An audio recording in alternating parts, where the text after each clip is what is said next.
Man, I can't complain. This pandemic done screwed up everything. First thing I always wanted to talk to you about is how's your family doing? Family is good. Everybody's good. You know, got grandkids now, which is the best, as you know, and everybody else is good. Just talked to Austin. For the first time, he realized that Michael Jordan was better than Kobe and LeBron. I laugh because I said your most endearing quality, and I try to use it from time to time. And here's my impression of Doc Rivers right here, because you make everybody around you feel so good. And this is the first thing you'll say: "Hey, baby, how you doing, baby? What's up, baby? How you doing?" And everybody, and it doesn't matter who it is. It can be the ball boy. It could be security. That's what you do with the people to make them comfortable. Yeah, you know what, Max? It's funny. It's a trait from my father. I think it was my rookie year in Atlanta, and I walked in the arena with him. I just kind of walked by people, and we got to the locker room. He was like, "You don't speak anymore?" And I was like, "What do you mean?" He's like, "You walked by 6 people. You ain't say a word." And so he's like, "Speak to everybody. Just say hi. It doesn't hurt." You know, it makes such just incredible connection that you've done with your players and everybody around you. Your experience in Boston was unique, and I've always loved you as a coach.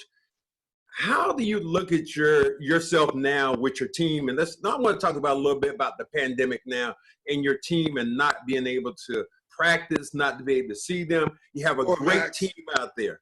Can you imagine this? Because you can understand this. Like, imagine being on a team, and you're on a lot of them, where you were convinced or believed, you know, that your team was the best team and your team was going to win the title, or at least had a great shot at it, and then they shut it down. Like, it's frustrating because I don't think people get how hard it is to win one title. You know, some players and coaches go through their whole career, they don't have one shot at it, not one, you know. Now, we've been lucky. I've played on a couple of teams where I had a shot at least. I've coached teams where we won it and had a shot. This year feels like, for me, that group in 2008, like this team, they're ready to win, if you know what I mean by that. And we were just like, you could feel it, like Kawhi was really turning into shape. PG had been injured all year, and he was just getting his rhythm. You can feel it coming, and then bam, it's over. You know, so that part's been frustrating. But you know what I tell my guys, like, hey, it's frustrating for everybody, but we can't use this as an excuse if it does come back. And so, you know, I'm doing what you're doing. I'm doing a little more because I have to talk to players every day just to get them to keep working out. You know, we're doing a lot of stuff with our guys, and we have no idea if it's working or not. That's what's so crazy about it. You talked about those 2 main guys you have, but you'd be surprised. The first person I'm going to ask you about is my favorite player on your team right now, Patrick Beverley. Oh, I knew who it was. Because he is just so unruly. He's gonna get in your ass. He doesn't care. He reminds me of a young Doc Rivers back in the day, but he has still a little bit more attitude about himself. Yeah, he's vicious, man. And you know, it's funny. He's like the typical guy. When he's on the other team, he's damn irritant. Like when he was on Houston, you know, my first time facing back Beverly, I was a coach, obviously, and I'm standing there, and he walks up to me doing a free throw.